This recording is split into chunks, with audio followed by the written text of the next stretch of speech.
एक मेहनत सी करनी पड़ती है, एक दर्द सा जगाना पड़ता है। किसी ने पूछा री चिड़िया कैसे बना तेरा सुंदर घोंसला, वो बोली बार बार भरती हूं उड़ान और तिनका तिनका उठाना पड़ता है। आज हम फिर तिनका तिनका उठाने चले हैं। चैप्टर मोशन क्लास 9 मीन्स हम डीपीपी कर रहे हैं। बहुत सारे बच्चों को ऑब्जेक्टिव में डाउट रहता है, थोड़े हार्ड प्रॉब्लम्स आती है तो थोड़ा कंफ्यूज जाते हैं, इससे वो सब कवर हो जाएंगी।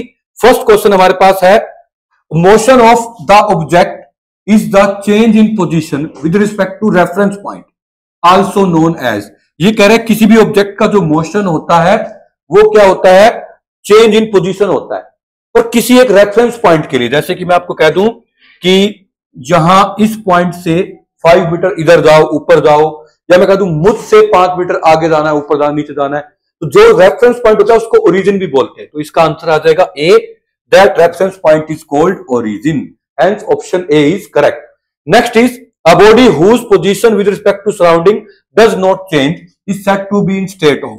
इसमें कह रखा है क्वेश्चन सेकंड में, कोई बॉडी जिसकी पोजीशन सराउंडिंग के रिस्पेक्ट में चेंज नहीं हो रही, हम उसको क्या बोलते हैं, रेस्ट। तो hence option A will be correct. Question number third, वो कह रहे हैं in 5 minutes distance between a pole and a car changes progressively, what is true about the car. वो कह रहे हैं 5 मिनट के अंदर कार और एक पोल के बीच में डिस्टेंस लगातार चेंज हो रहा है। दैट मीन्स वो कार किसमें है, मोशन में है। अपने को इन ऑप्शन दे रखे, कार इज एट रेस्ट, ये रॉन्ग हो जाएगा। Car is in motion will be correct, तो करेक्ट ऑप्शन होगा B. Question number fourth is the motion along a straight line is called. Straight line में जो मोशन होता है बच्चों उसको हम बोलते हैं linear motion, option number D is correct. मैं आपको बाकी 3 मोशन भी बताता हूं, ये क्या अपने को लिख रखा है बच्चों। वाइब्रेटरी होता है, वाइब्रेटरी होता है एक बार बॉडी यहां जा रही हो, यहां आ रही हो, या ऊपर नीचे जा रही हो बॉडी, मतलब एक बार ऊपर जाए नीचे है, जैसे बॉल्स को हम टिप कराते हैं तो वो होता है वाइब्रेटरी। वाइब्रेटरी का दूसरा नाम ऑसिलेटरी भी होता है। सर्कुलर तो क्या होता है बच्चों, सर्कुलर में हम देखते हैं कोई बॉडी सर्कल में मूव कर रही हो, ये तो सिंपल सा है सर्कुलर। स्टेशनरी कोई मोशन नहीं है। लीनियर मतलब लाइन वाला, तो इसका जो करेक्ट आंसर होगा वो होगा डी। नेक्स्ट हम बढ़ते हैं क्वेश्चन नंबर 5 की ओर। वो कह रहे हैं odometer is a device which is used to measure. Odometer बच्चों डिस्टेंस को मेजर करता है, ये थ्योरी लेक्चर्स का काम है, तो इसका जो करेक्ट आंसर आएगा that will be distance, option number A will be correct.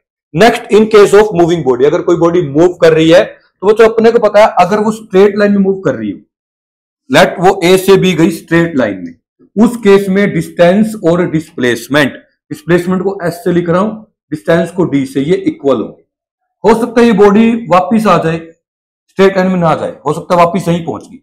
अब डिस्प्लेसमेंट तो 0 हो जाएगा, डिस्टेंस जाने का भी काउंट होगा और आने का भी, डिस्टेंस 2 टाइम हो जाएगा। तो हम देख रहे हैं डिस्प्लेसमेंट है ना, या तो डिस्टेंस के इक्वल रह सकता है या डिस्टेंस से कम रह सकता है। तो इसके लिए हम देखते हैं कौन सा ऑप्शन आएगा, डिस्प्लेसमेंट वाला जो है ये आ जाएगा। इसमें डिस्प्लेसमेंट स्मॉलर देन भी है और इक्वल टू का सिंबल भी है, hence option D is correct for the question number 6। Next हम बढ़ रहे हैं क्वेश्चन 7 पे। A ball is thrown up with a certain velocity, it attain height of 40 metre and comes back to thrower. ये कह रहे हैं कि एक बॉल थी, वो किसी एक सर्टेन हाइट के ऊपर हमने थ्रो करी, वो जाके वापिस थ्रोअर के हैंड में आ गई, वापिस आ गई। Then the total distance covered is 40 metre. ये रॉन्ग होगा, क्योंकि जब बॉडी ऊपर जाके वापिस आई तो 40 मीटर जाने का, 40 मीटर जाने का, 40 वापिस आने का, तो डिस्टेंस तो 80 होना चाहिए, तो ये रॉन्ग है। बी है total displacement cover is 80 metre. No, क्योंकि डिस्प्लेसमेंट तो 0 होगा, क्योंकि इनिशियल पॉइंट और फाइनल पॉइंट सेम है। तो C option will be correct, D भी इसका रॉन्ग होगा। तो question number 7 option C is correct. Next हम बढ़ते हैं बच्चों क्वेश्चन नंबर 8 पे। An aeroplane flies 400 meter north, 300 meter south and flies 1200 meter upward. The net displacement is nearly equal to. My dear students, इसको समझने के लिए पहले हम डायरेक्शन कोऑर्डिनेट समझते हैं। अपवर्ड होता है नॉर्थ, डाउनवर्ड साउथ, या होता है ईस्ट, ये होता है वेस्ट। लेकिन जब आप नोटबुक को आपने सामने से हॉरिजॉन्टली रखते हो तो देखो, तो ये मैंने नॉर्थ बनाया, ये कहां की तरफ चल जाता है, अंदर की तरफ, ये नॉर्थ उधर चला जाएगा। और अपवर्ड कहां होगा, इस नोटबुक के ऊपर ऐसे होगा। तो अब इस बोर्ड के ऊपर भी जब मैं नॉर्थ बनाना चाहूंगा ना, तो अब मैंने हाथ को अगर ऐसे कर दिया, जैसे ये हमारा, ये जो मेरी टिप थी, लेट वो कौन सा पॉइंट था, नॉर्थ, वो कहां चला जाएगी, अंदर। अंदर जाएगी तो नॉर्थ साइड बन जाएगी अंदर की तरफ, साउथ आएगा बाहर। अब आपको ये मानना है ये बाहर है, वो अंदर है, और ईस्ट यहां पर, वेस्ट यहां पर, और ये साइड क्या है, अपवर्ड।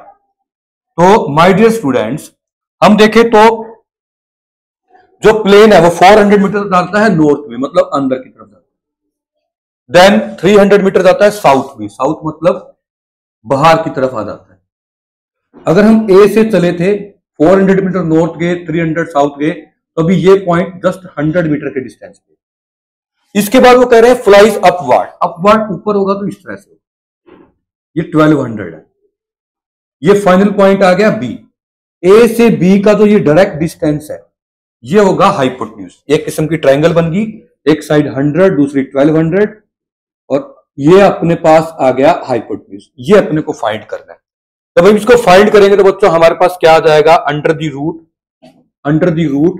1200 का स्क्वायर, ये आ जाएगा 144000, 100 का स्क्वायर प्लस में, क्योंकि हाइपोटेन्यूज फाइंड करना परपेंडिकुलर स्क्वायर प्लस में बेस स्क्वायर, तो ये आ जाएगा 100। जब इसको आप सोल्व करोगे तो हमारे पास ये आ जाएगा अंडर द रूट 145123 4। ये बच्चों अप्रोक्सीमेटली है ना, ये अप्रोक्सीमेटली 1200 ही आएगा, क्योंकि हमें पता है 12 अगर ये इतना होता 144000, इसका रूट 1200 आता है, 1200 थोड़ा सा एक्स्ट्रा आएगा तभी नियरली वर्ड है। अगर बहुत ज्यादा एक्स्ट्रा होता ना, अगर ये इस रेंज का होता 169000 तो 13 इसका 1300 आंसर आता। तो ये बिल्कुल इसके पास ही है 1200 के रूट के, तो इसलिए इसका आंसर क्या आ जाएगा ए। नेक्स्ट हम बढ़ते हैं, 8th का आंसर है ए। नेक्स्ट बढ़ते हैं क्वेश्चन नंबर 9 में। 9th क्वेश्चन में हमें कहा गया कि एक एथलीट है वो 1 राउंड कंप्लीट करता है 40 सेकंड में। What will be his displacement at the end of 2 minutes 20 second. सबसे पहले हम टोटल टाइम देख लेते हैं हमारे पास कितना है। टोटल टाइम है 2 मिनट एंड 20 सेकेंड्स। अगर हम इसको सेकंड्स में कन्वर्ट करेंगे, 2 मिनट्स में तो 120 सेकंड होते हैं, प्लस में 20 और तो कितना आ गया 140 सेकंड। अगर एक राउंड लगाने का जो टाइम है वो लगता है 40 सेकंड, तो टोटल कितने राउंड कंप्लीट हो जाएंगे वो देख लेते हैं। हम इसको किस तरह फाइंड कर सकते हैं, टोटल टाइम कितना था डिवाइड में एक राउंड में हमारे को कितना टाइम लगा। तो इसको सोल्व करेंगे तो ये हमारे पास आ जाएगा 3.5। मींस अगर कोई बॉडी ए से चलती है और वापिस उसको टोटल 3.5 राउंड कंप्लीट करने हैं। ए से गई घूम के वापिस ए पे 1 round, second round, third round, fourth जो है वो आधा ही कवर होगा, मींस ए से बी पे जाएगी। तो इसमें डिस्प्लेसमेंट क्या हो जाएगा, डिस्प्लेसमेंट हो जाएगा ये सीधा स्ट्रेट डिस्टेंस जो कि हो जाएगा 2r। अगर रेडियस अपने को गिवन है r तो हमारे पास इसका आंसर आ जाएगा 2r। Option number B will be correct. Next question number 10। Statement first given है body can have non zero distance and zero displacement. ये ट्रू है कि एक बॉडी का डिस्टेंस तो नॉन जीरो हो बट डिस्प्लेसमेंट जीरो हो। For example if a body start from point A and terminate to point A then the displacement is zero but distance is 2πr। तो ये statement तो true है। Second statement है a body can have non zero displacement and zero distance, मतलब distance तो zero हो और displacement non zero, ये पॉसिबल नहीं है क्योंकि डिस्टेंस ऑलवेज ग्रेटर रहता है डिस्प्लेसमेंट से। अगर ये जीरो है तो ये जीरो से ऊपर ऊपर ही होना चाहिए।